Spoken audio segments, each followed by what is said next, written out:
because he epitomized everything I wanted to try to be. For decades, Vince Gill was known as the nicest man in country music, soft-spoken, polite, and seemingly incapable of holding a grudge. But that image told only half the story. At 68, he finally named 7 artists who pushed him far enough to earn his permanent silence, even vowing never to work with them again. Was this bitterness born of illusion, or the result of real betrayal behind closed doors? Discover the truth, and once you hear who made the list, that nicest guy reputation may never sound the same again. Number 1. Garth Brooks, the superstar. Vince Gill refused to stand beside ranked number 1 on Vince Gill's list.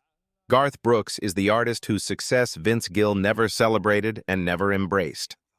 Every artist in country music acknowledges Garth Brooks. Vince Gill never felt the need to. When Brooks rose to dominance in the 1990s, Vince didn't see a triumph for the genre. He saw a shift in values that made him deeply uncomfortable. The hostility was always ideological. Insiders from MCA Records later confirmed that Vince privately criticized the way Brooks's success changed Nashville's priorities. Radio programmers began favoring mass appeal over musicianship. Labels chased scale instead of substance. Vince believed the industry had learned the wrong lesson from Brooks' rise. That resentment surfaced publicly in 2005 when Vince Gill said during a press interview, "Country music isn't supposed to be Broadway with boots." In Nashville, the remark landed hard. Gill had refused to elaborate when asked if the comment referenced Brooks directly. His silence was read as confirmation. Behind the scenes, the relationship deteriorated further. In the early 2000s, Brooks reportedly proposed a high-profile collaboration designed to unite traditional and mainstream country audiences. Vince declined outright. A former label executive later stated that Gill did not want his credibility tied to what he considered a marketing-driven version of country music. The decision permanently closed the door on any partnership. The most striking incident came in 2010 at a televised tribute concert honoring country legends. Both artists were scheduled to perform. Brooks attended. Vince Gill withdrew hours before showtime. Billboard said that Gill personally requested removal from the lineup after learning Brooks would be featured prominently. Since then, Gill has continued collaborating widely across the genre, except with Brooks. In an industry built on alliances, that refusal stands as Vince Gill's clearest act of hostility. Number 2. Kristofferson, the outlaw who refused the craft. Second on Vince Gill's private list stands a name that disturbed him on a far more personal level, Kristofferson. This feud came from a collision over what Vince believed music owed to its own discipline. Kristofferson built his reputation as an outlaw poet, someone who valued instinct above structure and feeling above form. His songs often arrived rough, emotionally exposed, unconcerned with polish. Many listeners praised that rawness. Vince Gill never did. He respected Kristofferson's impact on the genre, but he distrusted the way that impact was achieved. To Vince, songwriting was a responsibility. Emotion mattered, but control mattered more. A song, in his view, had to earn its honesty through craft. Kristofferson's willingness to leave songs loose and unresolved struck Vince as carelessness elevated to philosophy. That frustration surfaced publicly during a songwriter discussion in the early 2000s, when Vince stated, "Some rebels pushed freedom so far, they forgot the basics of songwriting." The remark landed with immediate tension. Industry insiders present later confirmed there was no ambiguity about its target. Vince wasn't debating theory, he was drawing a boundary. Privately, the divide was sharper. A former ASCAP committee member later revealed that Vince had declined participation in a writers' forum specifically because Kristofferson was headlining it, telling organizers he didn't share the same standards for the craft. That decision effectively ended any chance of collaboration. Their encounters at award shows remained formal and distant. Handshakes replaced conversations. Compliments were never exchanged. Stages were never shared. In Nashville, where alliances often form quietly, this absence was unmistakable. Kristofferson viewed rebellion as truth stripped bare. Vince believed discipline was the only way truth survived. That disagreement never softened with time. It hardened into silence, becoming one of the quietest fractures of Vince Gill's career. Number 3. Billy Ray Cyrus, the hit that made Vince Gill lose faith in country music.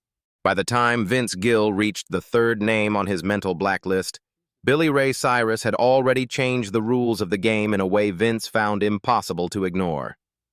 When Achy Breaky Heart took over country radio in 1992, Vince didn't react with outrage or mockery. He reacted with alarm. Something fundamental had cracked, and everyone in Nashville could feel it. The song didn't succeed because it told a story. It didn't succeed because of musicianship or emotional depth. It succeeded because it was simple, repetitive, and instantly marketable. For Vince Gill, that success wasn't harmless. It taught the industry that effort was optional and meaning negotiable. At that time, Vince said the genre was being turned into a punchline.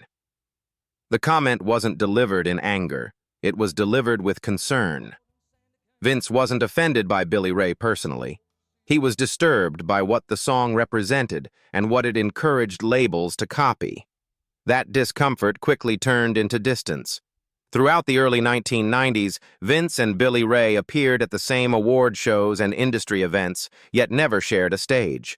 A former awards coordinator later revealed that Vince declined a joint performance opportunity, explaining privately that he didn't want to legitimize where country music was drifting. As record labels rushed to replicate the formula, Vince watched storytelling give way to novelty. One song became a template, and the flood followed exactly as he feared. Billy Ray never challenged Vince. Vince never addressed Billy Ray directly. He didn't need to. Years later, Vince continued speaking about protecting the soul of country music, always careful with names, always precise with meaning. The spell had been broken once. He had no intention of pretending it hadn't happened. Number 4. Shania Twain, the Queen Vince. Gill chose to ignore. Can you guess why the fourth name on Vince Gill's list belonged to Shania Twain? And why did two of the genre's most powerful figures never stand together when the spotlight was brightest? The question cut straight to the silence that followed her rise. Shania Twain didn't conquer country music. She redesigned it, and Vince Gill watched that redesign with growing resistance. Her records fused pop hooks with country branding and traveled effortlessly across borders. To Vince, that global reach came at a cost he couldn't accept. Country music, as he understood it, was rooted in lived experience, emotional grit, and narrative honesty. What replaced it felt sleek, packaged, and optimized for mass appeal. So Vince never praised her albums at awards shows. He never shared a stage with her during peak years. He never spoke her name when discussing the genre's future. The divide surfaced most clearly in Vince's own words. During an interview reflecting on the direction of the genre, he said, "Country music should reflect life as it is, not as it's packaged." The line landed with precision. Industry reporters immediately read it as a critique of pop country's polish, and Shania's era defined that polish more than any other. Behind the scenes, producers recall invitations quietly declined. However, Vince passed on a joint appearance during a high-profile broadcast, offering no explanation beyond discomfort with the pairing. The decision wasn't impulsive. It was consistent. To Vince, Shania represented profit-replacing identity. She expanded the audience and opened doors for a new generation. He guarded the center of the genre and refused to bless a path he believed diluted its core. Their paths crossed often. Their philosophies never did. Number 5. Jason Aldean, the modern sound. Vince Gill walked away from. Fifth on Vince Gill's list appears Jason Aldean, a name that signaled the moment Vince stopped fighting and chose to leave the room instead. Aldean's rise produced something colder. Vince felt drained, as though the genre he had protected for decades no longer spoke a language he recognized. Aldean's brand of bro country dominated radio through the late 2000s and 2010s. Loud guitars, simplified hooks, lifestyle slogans, and carefully marketed rebellion defined the sound. Vince listened and heard nothing that lingered. No narrative weight, no emotional risk, just repetition engineered for scale. In private conversations, he described modern country as noise without memory, a phrase later repeated by several Nashville insiders who heard him use it more than once. The hostility became visible through action. Vince began declining invitations to appear at award shows heavily centered on Aldean's performances. A former CMA staffer later confirmed that Vince passed on a televised group performance in 2013 after learning Aldean would headline the segment. Vince simply withdrew. That withdrawal was deliberate. While Aldean's popularity surged, Vince quietly reduced his presence in rooms where that sound dominated. A longtime session musician recalled Vince saying backstage, "I don't know how to listen to this anymore," before leaving an industry event early. The comment was resigned. Vince believed the genre had stopped listening to itself. Songs chased volume and image instead of meaning. Aldean became the most visible face of that shift, whether he intended it or not. Vince never confronted him publicly and never praised him privately. Collaboration was never considered. As Aldean's albums continued to sell and arenas filled, Vince moved further inward, focusing on musicianship and legacy rather than relevance. The distance wasn't accidental. It was a line drawn through absence. Number 6. Kanye West, the artist who represented everything Vince Gill rejected. When Vince Gill reached the 6th position on his internal scale of rejection, the name that surfaced was Kanye West, an artist far outside country music who nevertheless embodied a future Vince refused to accept. Kanye was never a competitor, never a peer, and never someone Vince expected to confront directly. Yet his presence loomed as a symbol of where music, in Vince's view, was drifting in the wrong direction. What disturbed Vince was not Kanye's success, but the way attention itself became the art. Albums were no longer the center. The personality was.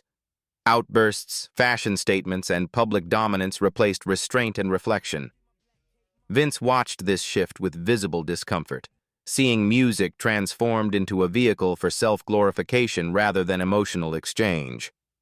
That discomfort surfaced in public comments that carried more weight than they initially seemed.